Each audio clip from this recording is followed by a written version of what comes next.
Bonjour à toutes et à tous, bienvenue aux 25 ans du Sommet du droit, le rendez-vous des personnalités influentes de la sphère juridique. Cette édition anniversaire est consacrée au thème de la justice sous toutes ses dimensions et nous partons aujourd'hui à la rencontre des professionnels du secteur autour des questions qui les préoccupent.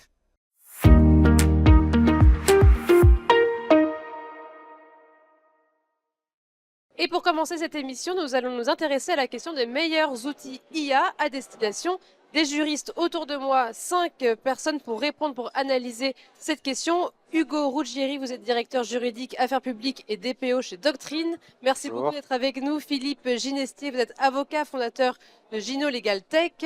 Olivier Giannoni, vous êtes secrétaire général, directeur juridique du JAP.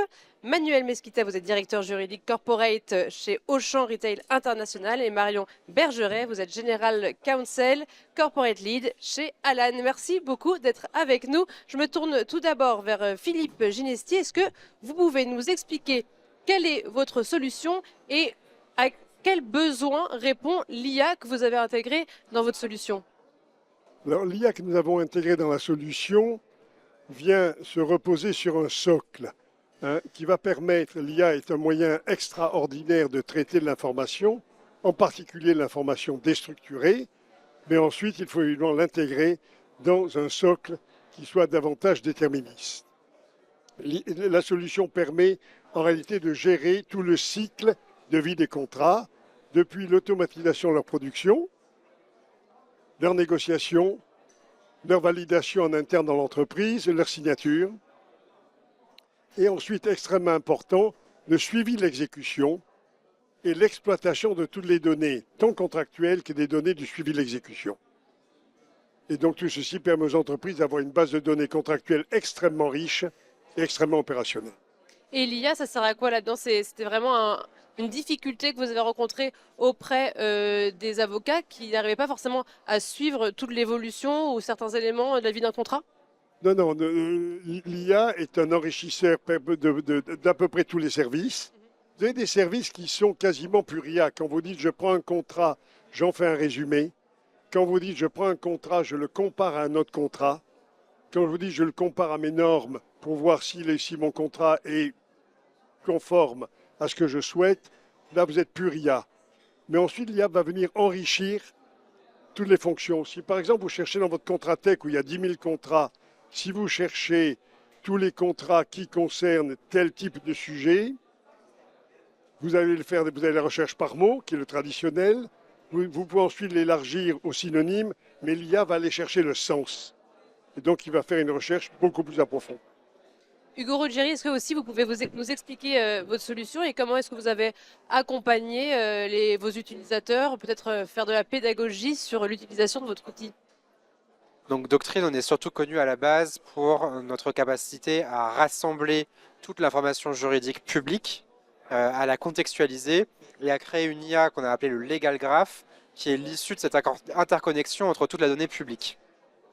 Maintenant, grâce à l'IA générative, qui est un nouveau tournant dans le monde du droit et plus généralement la société, on s'attelle à mettre cette expertise sur la donnée juridique, sur les contrats, par un outil qui va être utile à la fois pour les avocats et pour les directions juridiques, qui consistera à analyser la validité d'un contrat en utilisant cette expertise qu'on a sur la donnée juridique primaire et en l'appliquant à ces données privées qu'on va intégrer donc progressivement dans la plateforme.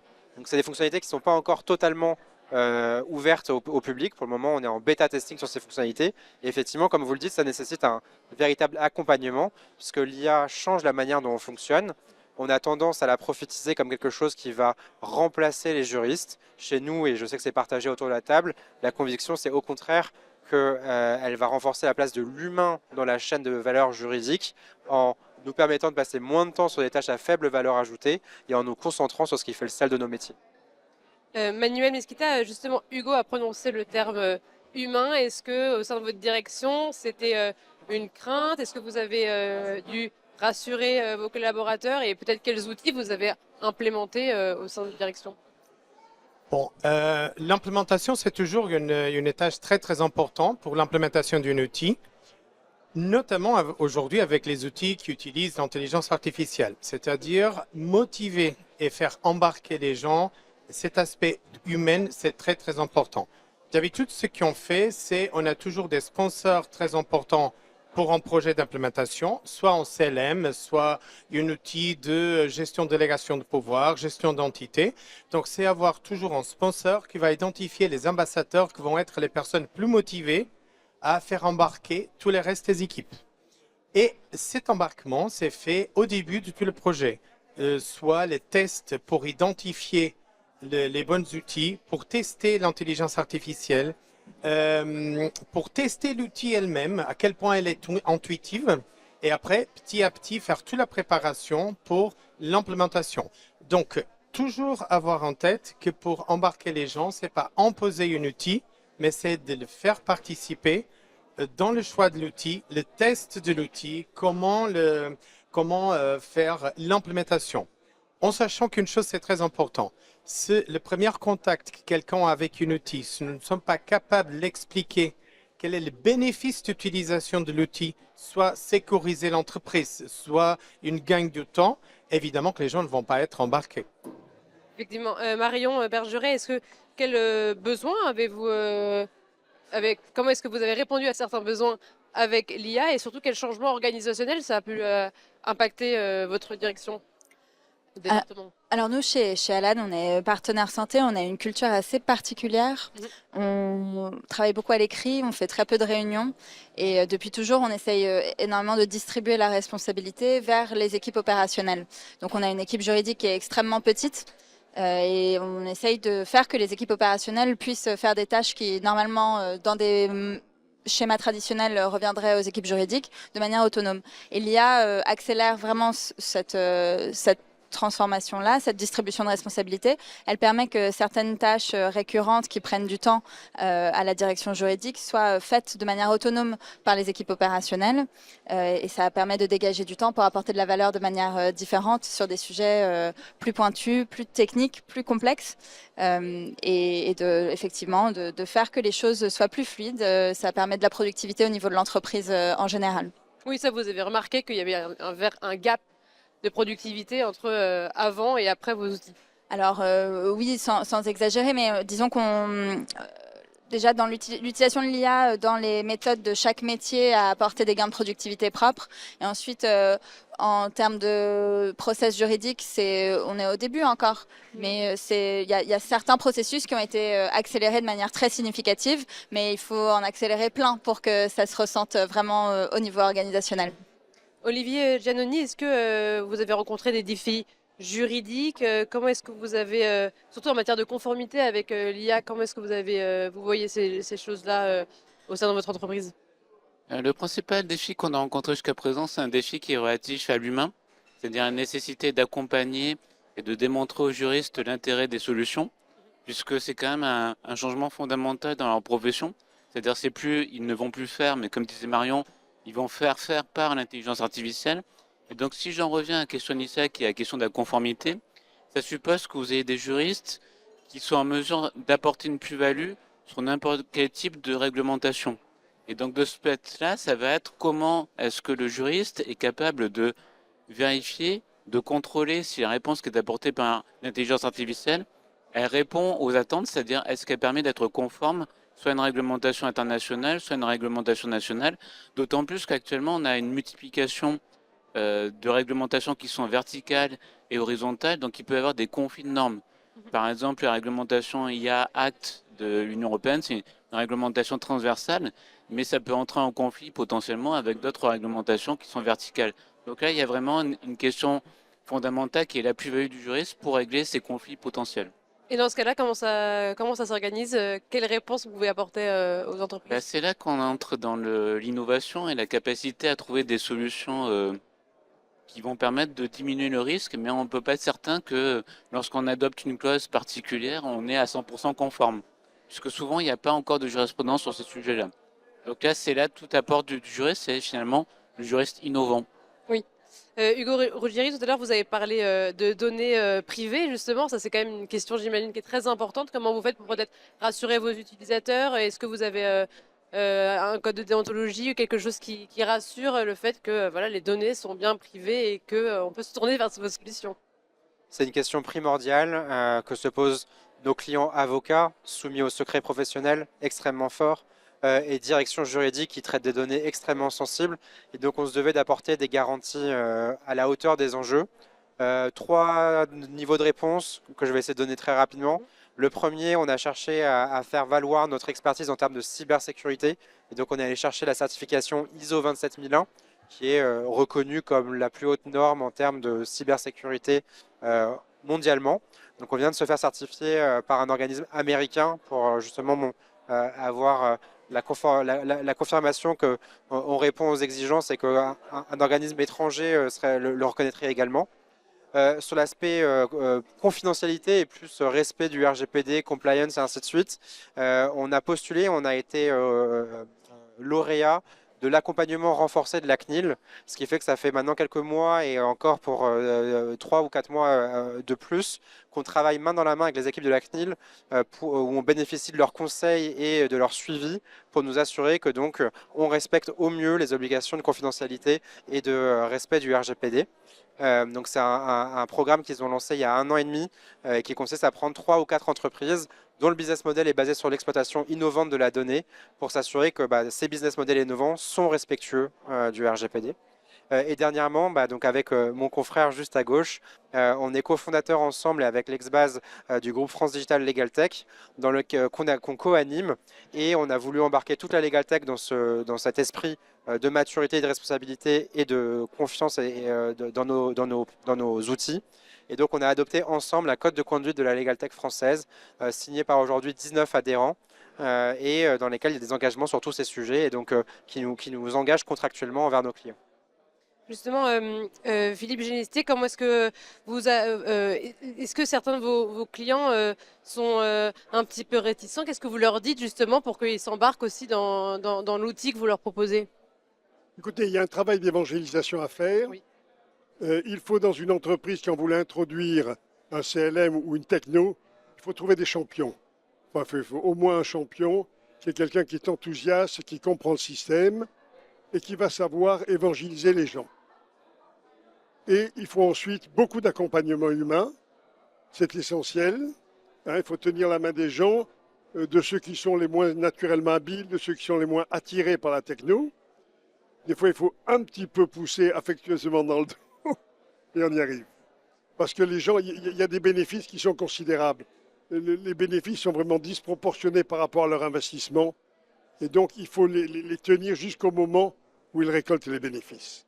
Est-ce que l'IA, c'est quand même une technologie qui avance tous les jours, il y a toujours des nouvelles choses. Est-ce que vous êtes au fait de la technologie? Est-ce que vous suivez cette évolution vraiment de très près ou aujourd'hui les outils qu'on peut utiliser facilement sont suffisants pour gérer pour le monde de la legal tech, on va dire? Non, le monde de la legal tech a besoin de la totalité de la technologie, car elle traite effectivement des sujets extrêmement divers, extrêmement complexes. Et je dois le dire que de rester au courant, c'est un travail à quart de temps. Hein. C'est vraiment, mais c'est enthousiasmant. Dans notre monde un peu glauque, c'est quand même la chose la plus passionnante qui se produit, c'est de voir cette évolution quotidienne. Vous avez vu comment les Chinois ont répondu à M. Trump. Oui, c'est incroyable. Dans les 5 jours de M. Trump, je suis là avec toute la Silicon Valley. Ça vous a coûté 6,6 milliards, nous 5 millions. C'est extraordinaire. C'est vrai, il y aura toujours des choses à faire. Le timing des Chinois. Eh bien, on va terminer là-dessus. Merci beaucoup à tous les 5 d'avoir répondu à ces questions autour des meilleurs outils IA à destination des juristes.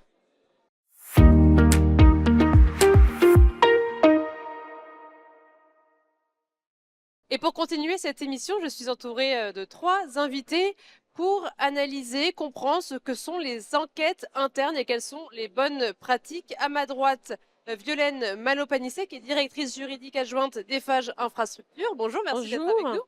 Patricia Eck, vous êtes directrice Compliance Europe chez Biocon Biologics. Merci d'être avec nous. Bonjour. Et Mathieu Clodon, vous êtes directeur juridique et conformité au sein de la chaîne thermale du Soleil. Merci d'être avec nous. Alors, je vais me tourner vers vous. Premièrement, Violaine Malo-Panissé, est-ce que déjà vous pouvez nous dire si au sein de votre groupe, est-ce qu'il y a déjà eu des enquêtes internes et comment ça s'est passé, simplement? Écoutez, je vous remercie de votre question. Donc, nous avons toujours fait des enquêtes internes au sein de notre groupe, puisqu'une enquête interne, elle sert à améliorer le fonctionnement de l'organisation. Donc, dès que nous avons un manquement, il est utile de diligenter une enquête interne. Pour autant, ce que je peux vous dire, c'est que ces enquêtes internes, elles n'étaient pas encadrées jusqu'à ce que nous ayons des normes qui nous y contraignent. Et en fait, c'est avec le dispositif de signalement professionnel que nous avons développé le recours à l'enquête interne, puisque nous devons faire des réponses aux lanceurs d'alerte et apporter ces réponses sur la base d'un rapport d'enquête. Donc, avant que nous soyons encadrés, en fait, on pouvait tatillonner et ne pas respecter les cadres qui doivent s'imposer aux enquêtes internes, notamment le cadre d'une confidentialité, le cadre de l'impartialité, le cadre de l'exhaustivité, le cadre de la loyauté, de la proportionnalité, du traitement des données et du respect de la vie privée.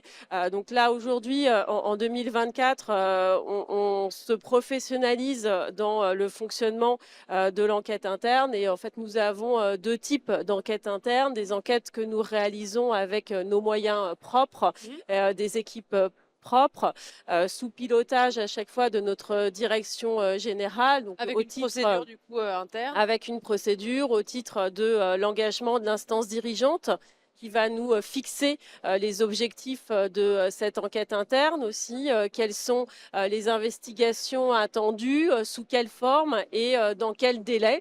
Et donc le moyen aussi qui est alloué à cette enquête que nous pouvons donc réaliser en interne, mais aussi en recourant à des cabinets d'avocats. Donc là, tout va dépendre de l'objet de l'enquête et ça va être au cas par cas que nous allons décider de la forme de cette enquête interne ou avec un cabinet d'avocats. Justement, Mathieu Clodon, est-ce qu'il y a déjà eu des enquêtes internes et quelle est la responsabilité du directeur juridique quand il y a des découvertes liées à ces enquêtes?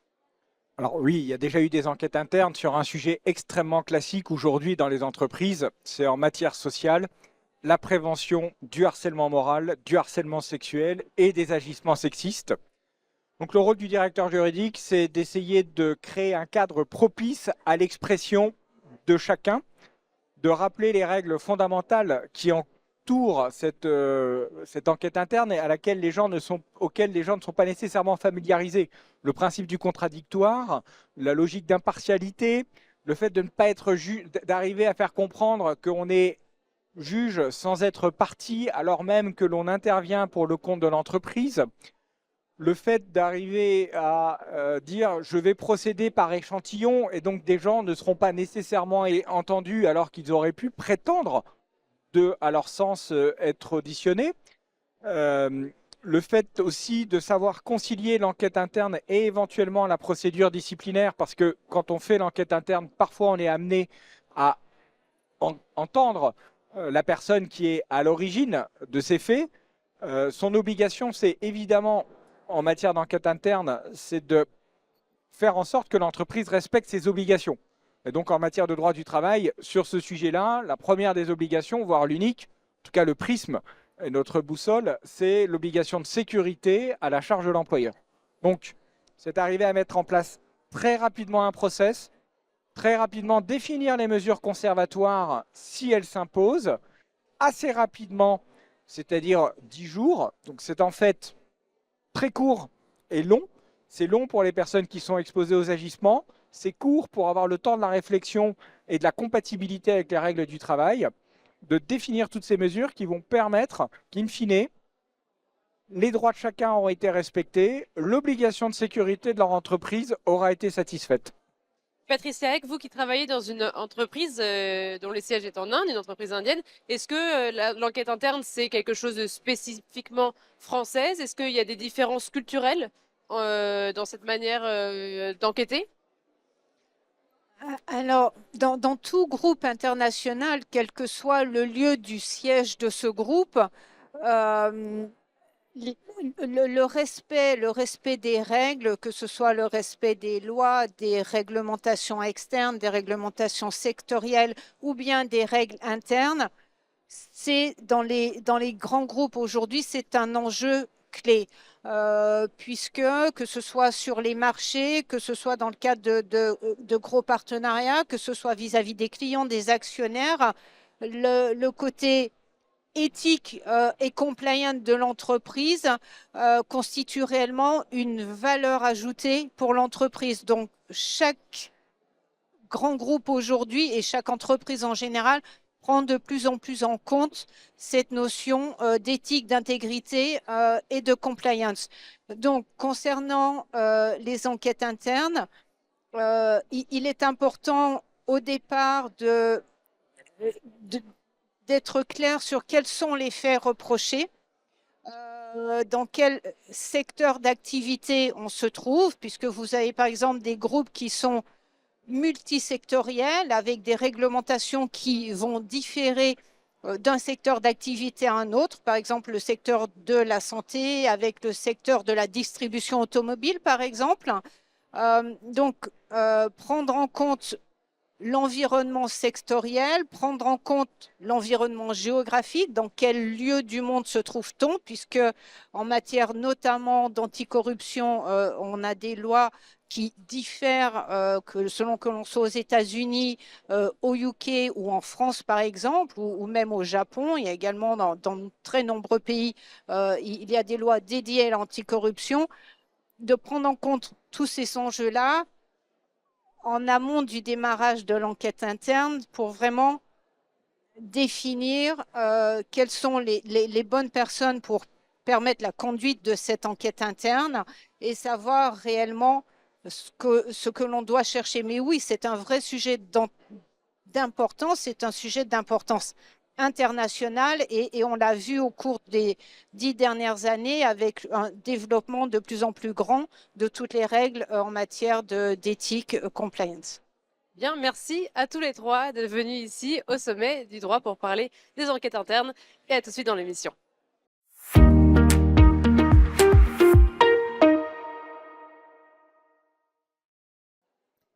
J'ai le plaisir de continuer cette émission avec mes trois invités autour du sujet de l'IA et sa place dans le secteur de la justice.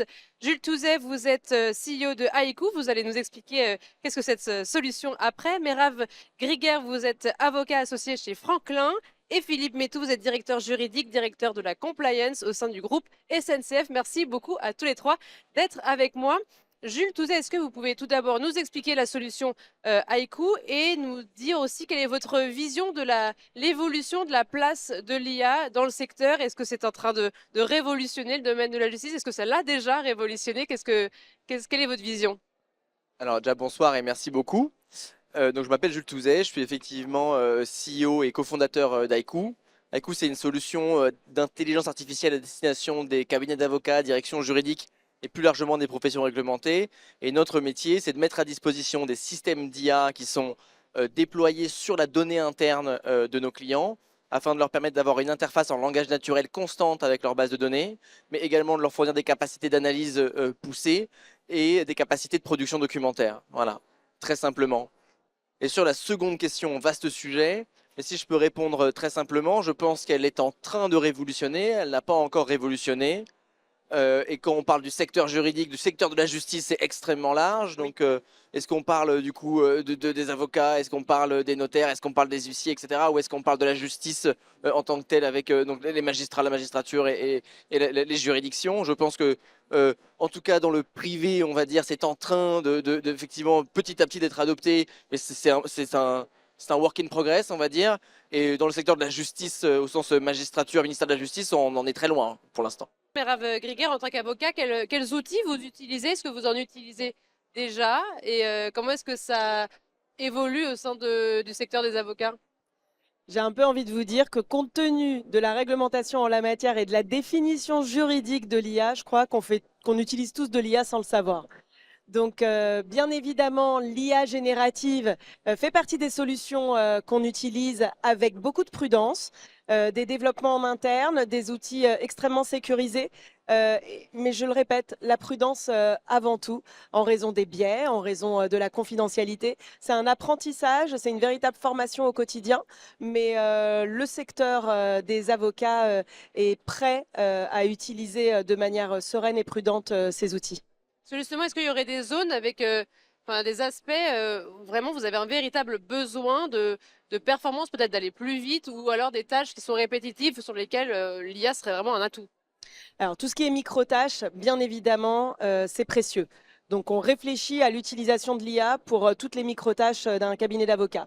Dans la partie qui concerne davantage le contentieux, par exemple, ou l'analyse juridique pour délivrer un conseil, c'est un accélérateur, c'est un outil qui permet d'élargir tout le champ, tout le périmètre des informations qui sont en notre possession, qui délivre une première analyse, mais qui, selon moi, ne remplacera pas l'homme et la femme, hein, bien évidemment, l'avocat dans sa globalité, dans sa vision stratégique et la subjectivité qui relève aussi de l'intelligence humaine. Philippe Métou, est-ce que vous avez implémenté l'IA dans votre direction? Est-ce que vous avez quelques bonnes pratiques pour embarquer vos équipes vers l'utilisation de ces nouveaux outils? Oui, alors depuis le début du mois de janvier, nous avons un outil propre au groupe SNCF qui a été spécifiquement adapté pour les équipes juridiques avec un certain nombre de cas d'usage. Et donc, nous l'utilisons de manière assez régulière et nous l'espérons d'ailleurs l'utiliser de plus en plus au service des dossiers que nous avons à traiter. Et je dois dire que globalement, la greffe a plutôt bien pris.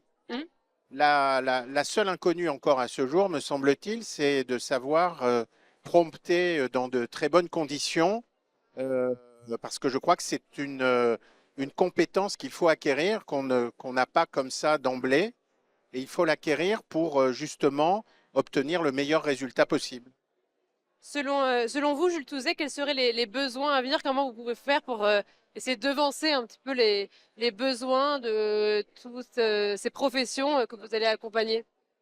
Je pense que le terme devancer, là, il n'est pas tout à fait bien choisi. Il s'agit d'abord de comprendre. D'accord. C'est-à-dire quels sont les besoins de ces professions, quels sont les cas d'usage sur lesquels on va pouvoir déployer de l'automatisation, et surtout comment est-ce qu'on va pouvoir acquérir la confiance des utilisateurs sur ces cas d'usage. Et acquérir la confiance, ça ne veut pas dire forcément des nouvelles fonctionnalités toujours plus puissantes, ça veut dire prendre des fonctions simples et les rendre extrêmement efficaces. Donc c'est surtout, je pense, en faisant ça qu'on va réussir à déployer. Prendre des fonctions simples, les micros, tu l'as dit tout à l'heure, les micro-tâches, je pense, alors c'est bête, hein, renommer les pièces dans un contentieux, faire des chronologies automatisées et faire un rappel des faits, c'est quelque chose, par exemple, qui est une tâche relativement simple, entre guillemets, bien évidemment, parce qu'un rappel des faits, ça peut être complexe, mais c'est quelque chose que l'IA va pouvoir automatiser, par exemple, faire des bordereaux de pièces automatiques, etc., faire des résumés, de la synthèse à certains degrés de complexité, écrire du mail. C'est l'identification des tâches simples sur lesquelles, en fait, finalement, l'humain apporte relativement peu de valeur ajoutée. Parce que tu sais pas comment je fais, moi, le rappel des faits. Non, ça c'est sûr. Et je ne prétends pas savoir. Eh bien, on terminera là-dessus. Merci beaucoup à tous les trois pour vos interventions et merci à vous toutes et tous de nous avoir suivis. C'était notre 25e édition du Sommet du droit.